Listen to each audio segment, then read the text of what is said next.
Hi everyone, this is Jim. Welcome to this postmortem of my Blitz game number 679. My opponent started off with d4, and I went with d5, and he goes with bishop to f4, so setting up the London system by getting the bishop outside the pawn chain. He's going to play with e3 and c3 and just have a very solid setup.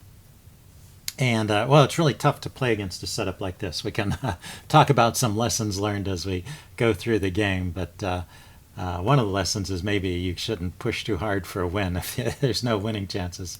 Anyway, knight f6. It's sometimes just very tough with black to play against a solid white setup.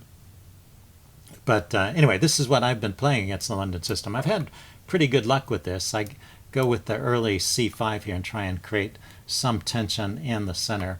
He goes with c3, and I go with e6. This seems to be okay as well.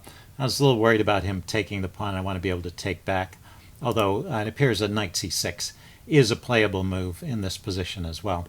Anyway, but I went with e6, and like I said, this seems to be okay. Goes bishop e2. And now we're just out of the opening book, although it's a very normal kind of position. It's just that, let's see if we back up a move. The more typical move here would be knight, develop one of the knights. Yeah, it's a little rare to develop both your bishops before your knights. And if you are going to develop the bishop, I guess normally it goes to the d3 square. But anyway, this is a developing move, and it doesn't seem to land white into any trouble. I mean, this London system is kind of a slow system in any case, so you have time to get your pieces out. There doesn't seem to be a big hurry, and there doesn't seem to be anything black can do to punish that. So I just keep developing myself. Knight c3, knight f3. I go with my bishop to d6, and he decides not to trade at this point, just brings his knight to e5. And now here I decide to trade. You could question this decision. I think it's not necessary. It was just kind of a little bit of a distraction for my bishop. I was going to like reroute my bishop, and didn't want it to be tied down to the defense of that pawn. I could also have just castled and played b6 there, and I think that would be a fine way to protect that pawn as well.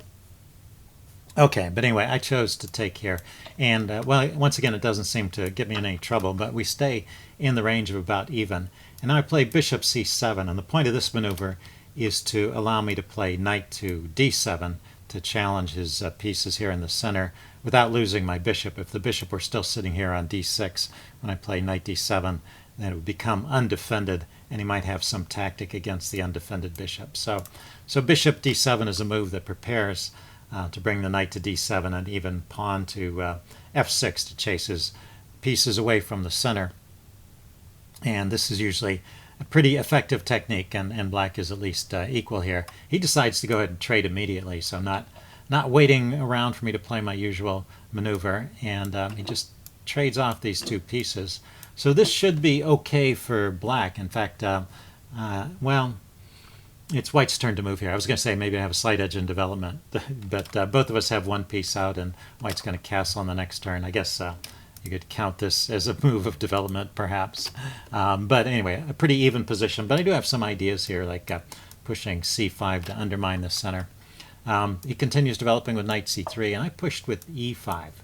And maybe that's a slight mistake, too. It might have been more effective to push with c5, but it was tempting to push with e5 and develop this line for the bishop very quickly, because he has no force to prevent me from playing e5 since he had traded off this knight that had come from f3 to e5. So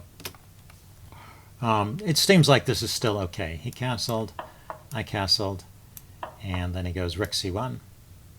And I went to queen d6, getting away from his rook.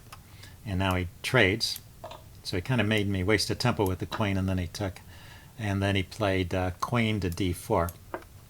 So up until this point, neither side has made any mistakes, and the game is still about even. And if I were to continue here with the best move, the chess engine says the best move is to trade. Queen takes, pawn takes, and then rook to b8. And actually I am a step behind in development. I haven't developed this bishop, and I have a weak pawn here. But the engine rates this as about even. I mean, he's going to have to waste a tempo protecting his b pawn, and I'll have time to develop my bishop or arrange the protection of my backward c-pawn. And it seems to be a defensible position, although maybe with a slight edge for white. So somehow I've gotten into a slightly worse position here. And the retreat of my queen. I didn't want to go into that kind of endgame with no prospects for black, it seemed. So I wanted to keep the queens on, keep the game interesting. And but this seems to be good for white. Now he can maneuver his knight around to this good square. And let's see, I have to defend my c-pawn. Brings his knight here. Put the rook on the b file. Taking a look at this undefended pawn, he just plays b3, and I get my other rook on an open file. So I've got all my pieces developed, and you know the game should be okay from here. He trades off the bishop, but somehow he's always keeping some slight edge. I guess because of this backward c-pawn here. Let's see, he goes queen to c5, and I go rook e to c8. So I'm defending this.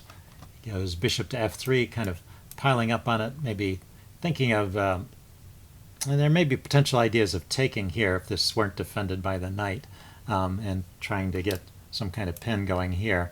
But, well, my rook is also defended by the queen, so nothing is happening immediately. Anyway, I played queen e3. And I was thinking of supporting the knight coming to this square. He played h3. And then I decided after a while to play knight d7 and kick his queen away, maybe just liberate these pawns a little bit. So his queen went back to c2, and I pushed on with c5. But, well, this seems to be a real mistake. And after this, so this is like two kind of slight mistakes, the queen d6 move and then this move here. Avoiding the queen trade and then playing c5. And after this, actually, I think white is winning. So white's been playing very solidly. He hasn't always been playing the best moves, but he hasn't made any mistakes or given me much chance, many chances here, any chances actually, for an advantage. So good play by white, consistent if not brilliant. And so gradually just these little mistakes that I've made have accumulated, and I've gotten a worse position. But let's take a look at what the chess engine wants to play here. I thought this was an interesting idea. f5. And after f5, there's a couple ideas with the knight. The knight can go to e5, or it can go to f6 and then to e4. Looks like those pawns are supporting a strong outpost on e4 as well. The engine is saying, giving this line, queen c3, knight e5, bishop back to e2. Oh, sorry, I went to the wrong square. Knight to e5, hitting the bishop drops back to e2, and then rook over here to f8, maybe with ideas of opening up lines over here on the king side. And that would be interesting. This would lead to interesting play. One point about this is that after f5, I guess I was a little bit worried about this pressure on my c-pawn, and you know the idea of white trying to get this b-pawn going. But because of the rook here, he can't push the b-pawn right away. So he would, if he wanted to push the b-pawn, he'd have to play a preparatory move like a3. And then I can immediately play a5 and clamp down on it. So it seems like, even though this is going to be a backwards pawn, it seems like I'm going to have that under control. I'll have that adequately defended, and I can just live with that, and there doesn't seem to be any big way for white to exploit it. So that was my chance to get some kind of, it doesn't give any advantage to black, but it gives some interesting play, and a game with, I think white still has a slight edge in those lines, but you know, a game I could play. Seems like after c5, my game is pretty miserable. He has a straightforward plan of piling up on these hanging pawns. Let's see, I go knight f6. And he goes queen to d2. I mean, that was my idea with this maneuver, the knight to d7, was to chase his queen away so I could push these pawns forward. Sometimes these hanging pawns can be active because they control lots of squares, but in this case, it seems like they're just sitting targets. See, he goes queen to d2, shifting his attention from one pawn to the other, and then, you know, I was kind of stuck for a move here, and eventually I settled on rook to d8, which is just a blunder. So the first two moves were like slight mistakes, but this is an outright blunder because it just drops a pawn. But the line the chess engine wants to play here is not very inspiring either. So I would go like this, c4. This is best play according to the chess engine, trying to resolve the difficulties with those pawns by just pushing them. And this turns into a pawn sacrifice. So you can grab this pawn here, and we get a bunch of trades. Queen takes, knight takes, and then rook takes, and pawn takes. I can try and get a pawn back, but he trades off my rook and takes here. And so it's a rook and pawn endgame. There are pawns on both sides of the board, and white has the extra pawn. And, well, I still have, my rook is still tied to the back rank because there's a back rank problem, so it'll take at least one more move before I can start unwinding here. Well, probably king to f8 is a move to get out of those problems and start to get my king into the game. Anyway, this is an end game where black has no chances and white has good winning chances, I think. So if that's best play, I'm obviously already in big trouble. But, well, after rook d8, this just drops a pawn. And I think it's pretty much game over. Once again, white played very solidly the whole game. He really did not make any big mistakes. And it's not like these are difficult moves to find, but he just played in a very straightforward way, forced those exchanges, and well, we get this position, this end game where you know, he just manages to stay 2 pawns up. You know, I try to activate my rook, which is what you do in the end games. And then my final mistake was this move here, king h6. So if you didn't see the game and you want to guess the tactic here, see if you can spot the tactic. Okay, I'm going to give the answer away now, so pause the video if you want some time to think about it.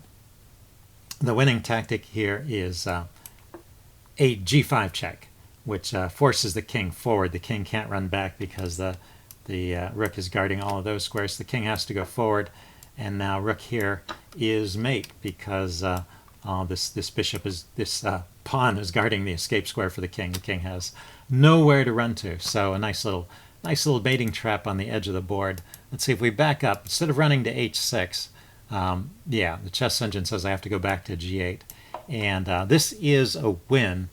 It takes a little while, but white is 2 pawns up, so it's not actually difficult. It's just a number of moves. I thought it was interesting to just kind of play through this and see how the chess engine would continue with white, how it would convert this. So first it pushes the a pawn up to the 3rd rank, or the 6th rank, and then it takes over here and pushes the f pawn forward. So it's the idea of using the 2 passed pawns. So this pawn here, the rook stays on the 7th rank, keeping my king from getting into the game, and then this pawn is advanced as far as possible, so it's a big threat to come down and queen. And now white goes to work on creating another passed pawn over here. Let's see, I can harass the king a little bit with checks, but the king can walk around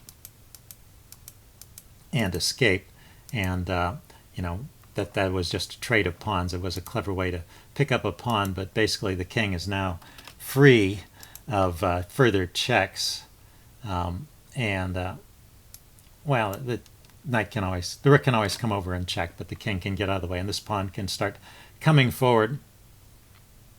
So eventually this is going to be a win for white, and that was the way the chess engine would play it. Anyway, I went king h6 here. He didn't spot the idea right away. He played a5 first. But actually, I don't have any moves for my king. I can't even escape this trap that I'm in. So let's see. I played rook to a1, and now he spotted the idea. He played g5, king here, and he checkmated me. So a very nice game by white. He didn't do anything brilliant, but he didn't make any mistakes, and he took advantage of my mistakes, which is you know, a formula for winning chess. Okay, I hope you guys like this video. Leave any comments you have in the section below, and I will see you again soon.